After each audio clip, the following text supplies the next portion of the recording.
Fish aquarium بنے ہوئے تھے۔ ایکوریم میں مچھلیاں تیرتی ہیں لیکن وہاں جل پریاں تیر رہی تھیں۔ یوں کہنا چاہیے 10-12 فٹ کے چوکور شیشے کے مختلف مرتبان تھے۔ صاف اور شفاف شیشوں کے اندر پانی بھرا ہوا تھا اور اس شفاف پانی میں تیرتی ہوئی جل پریاں ایسی دلکش لگ رہی تھی کہ نظر ہٹانا محال ہو رہا تھا۔ ہال کی دوسری دیوار پر ایک بڑا ٹی وی اسکرین تھا، اس کے ساتھ ایک بڑا کمپیوٹر اسکرین بھی تھا اور اس طرح کے آلات وہاں نصب کیے گئے تھے۔ ہال کے تیسری طرف ایک بہت بڑا سٹیج بنا ہوا تھا، ایسا سٹیج جہاں ڈرامے کیے جاتے ہیں۔ اس وقت وہاں سنہری ریشمی پردہ پڑا ہوا تھا۔ ہال کے وسط میں جہاں دائرہ نما سٹیج تھا، اس سٹیج کے بالکل وسط میں ایک بڑی سی ریوالونگ چیئر رکھی ہوئی تھی۔ اس گھومنے والی کرسی کا رخ فش ایکوریم کی طرف تھا اور اس کی پشت اس دروازے کی طرف تھی جہاں سے ریحانہ اور کرمداد داخل ہو رہے تھے۔ اس کرسی کے ایک طرف ایک بہت ہی خوش پوش جوان ہاتھ باندھے کھڑا ہوا تھا، جیسے کرسی پر اس کا کوئی آقا بیٹھا ہوا ہو اور وہ اس کے سامنے با ادب کھڑا ہو۔ اس جوان نے ادب سے کہا، سر، مس ریحانہ اپنے دوست کے ساتھ آ چکی ہیں۔ وہ ریوالونگ چیئر آہستہ آہستہ گھومنے لگی، گھومتے گھومتے اس رخ پر ٹھہر گئی جدھر ریحانہ اور کرمداد آ کر ٹھہر گئے تھے۔ وہ دونوں دائرہ نما سٹیج سے ذرا دور تھے لیکن کرسی صاف نظر آ رہی تھی، اس پر کوئی نہیں تھا، وہ خالی تھی۔ لیکن اچانک ہی وہ خالی کرسی بولنے لگی، مس ریحانہ، راز آخر راز ہوتا ہے، پھر ہمارے معاملے میں تمہارے اس ساتھی کا کیا کام؟ ریحانہ اور کرمداد حیرانی سے خالی کرسی کو دیکھ رہے تھے۔ وہ واضح الفاظ میں بول رہی تھی، مردانہ آواز میں بول رہی تھی۔ ریحانہ نے ہچکچاتے ہوئے کہا، جناب، یہ میرے لائف پارٹنر ہیں اور بزنس پارٹنر بھی، اس لیے اپنے ساتھ لائی ہوں۔ ساتھ لانے کی ایک اہم وجہ ہے، میں آپ کے لیے جو مال لائی ہوں اس کے بدلے آپ سے کچھ سہولتیں چاہتی ہوں۔ کیسی سہولتیں؟ واضح بات کرو۔ میں اپنے لائف پارٹنر کے ساتھ پیرس کی شہریت حاصل کرنا چاہتی ہوں اور اپنے ساتھی کو کسی ایسے ادارے میں پہنچانا چاہتی ہوں جہاں یہ انگریزی فرانسیسی زبان سیکھنے کے علاوہ کار ڈرائیونگ اور ہتھیاروں کے استعمال میں مہارت حاصل کر سکے۔ یہ تمام سہولتیں حاصل ہو جائیں گی۔ مال کہاں ہے؟ ریحانہ نے کن آنکھیوں سے اس نوجوان کو دیکھا، پھر کہا، جناب، یہ بات سمجھ میں نہیں آ رہی کہ ہمارے سامنے ایک شخص موجود ہے یا دو ہیں؟ ریوالونگ چیئر نے کہا، اس کا نام جیکی وائز ہے، اس سے تم فون پر بات کر چکی ہو، یہ میرا دست راست ہے، اس کے سامنے تم اپنا کوئی بھی راز بیان کر سکتی ہو۔ جناب، مال کی اس وقت میرے پاس موجود ہے، میں ابھی بتاتی ہوں، لیکن یہ تو معلوم ہونا چاہیے کہ ہمیں رقم کتنی ملے گی۔ جو راب نواز اور شاہ نواز سے طے ہو چکا ہے وہی تمہیں ملے گا، لیکن تم نادان ہو، یہاں پہنچ کر سودا کر رہی ہو۔ کیا ہم جبرن وہ مال چھین کر نہیں رکھ سکتے؟ آپ جو چاہیں کر سکتے ہیں، میں بے یارو مددگار ہوں، صرف آپ کو اپنا ہمدرد جان کر آئی ہوں۔ تم جو چاہتی ہو ملے گا، مال پیش کرو۔ وہ اپنے بائیں بازو کی طرف اشارہ کرتے ہوئے بولی، وہ ہیرے یہاں چھپے ہوئے ہیں، آپریشن کے بعد نکالے جا سکتے ہیں۔ Very good, business is done. اسی وقت میز کی سطح سے ٹک ٹک کی آواز سنائی دی۔ اس کے دستے راز سے جیکی وائز نے آگے بڑھ کر ریموٹ بٹن کو آن کیا، پھر کہا، ہاں بولو۔ کہیں دوسری طرف سے آواز آئی، سر، ہمیں ملنے والی اطلاعات درست ہیں، للی نے ہم سے فراڈ کیا ہے، اس کا ثبوت مل چکا ہے۔ جیکی وائز نے سوالیہ نظروں سے کرسی کی جانب دیکھا۔ کرسی نے کہا، اس سے کہو ثبوت بیان کرے، للی سے کہو اپنے کانوں میں ایئر فون لگائے۔ جیکی وائز نے ایک بٹن کو آن کیا، سامنے ہی ایک فش ایکوریم کے اندر کا بلب جلنے بجھنے لگا۔ اس کے اندر تیرنے والی ایک جل پری نے سامنے جیکی وائز کی طرف دیکھا۔ جیکی نے سگنل کے ذریعے اسے بتایا کہ فش ایکوریم کی چھت سے لٹکے ہوئے ایئر فون کو استعمال کیا جائے۔ لڑکی نے ہدایت کے مطابق اس چھت پر سے کھینچ کر کانوں سے لگا لیا۔ اس کے ساتھ ہی میز پر سے آواز آنے لگی، سر،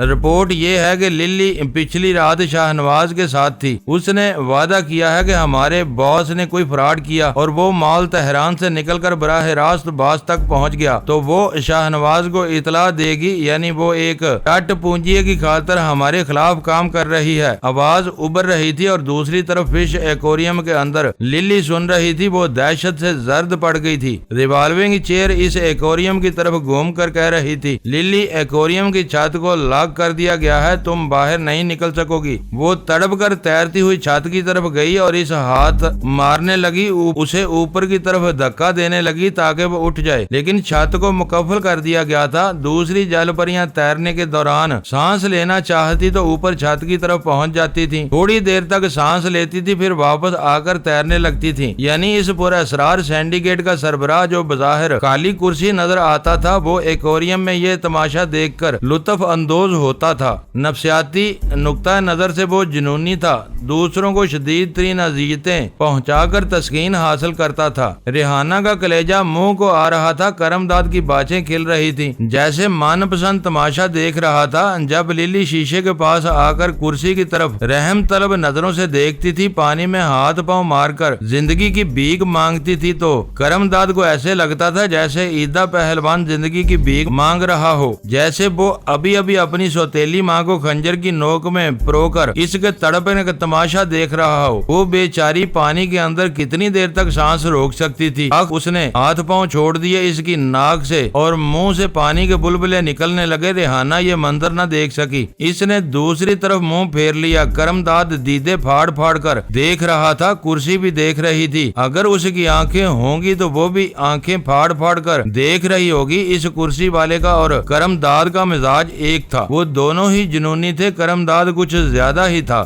اب وہ مٹھیاں بھینچ رہا تھا، دانت پیس رہا تھا، پھر اچانک ہی وہ کہا لگا کر کہنے لگا، مر گئی، ہا ہا ہا ہا، مر گئی۔ جو اپنے محبوب سے بے وفائی کرے اور اپنے آقا سے غداری کرے، اس کو مارنے کے بعد اور مارنا چاہیے۔ اگر یہ میرے ہتھے چڑھتی تو میں اس کی لاش کو، وہ کہہ لگا رہا تھا اور بول رہا تھا۔ ریوالونگ چیئر اس کی طرف گھوم گئی، جیسے اسے دیکھ رہی ہو، سمجھ رہی ہو۔ پھر اس نے پوچھا، تمہارا نام کیا ہے؟ وہ بولا، کرم داد۔ کرم ڈاڈ، تمہاری خواہش پوری ہوگی، اسے مارنے کے بعد بھی مارا جائے گا، دیکھو، خوب دلچسپی سے دیکھو۔ یہ کہہ کر ریوالونگ چیئر اپنے دستے راست جیکی کی طرف گھوم گئی، پھر اس سے کہا، ایسڈ۔ اس کے ساتھ ہی جیکی نے میز کی طرف ہاتھ بڑھا کر ایک بٹن کو دبایا۔ ایکویریم کے اندر للی کا بے جان جسم پانی میں تیر رہا تھا، وہ پانی کم ہونے لگا، شاید ایکویریم کے نیچے نکاسی کا انتظام تھا۔ جب وہ کافی حد تک کم ہو گیا تو جیکی نے اس بٹن کو آف کر کے دوسرا بٹن دبایا جس کے پاس ایسڈ لکھا ہوا تھا۔ اب پانی آہستہ آہستہ ابل رہا تھا، اس میں تیزاب کی آمیزش ہو رہی تھی، پھر وہ زیادہ ہی ابلنے لگا۔ ریحانہ دونوں ہاتھوں سے چہرے کو ڈھانپ کر دوسری طرف منہ پھیر لیا،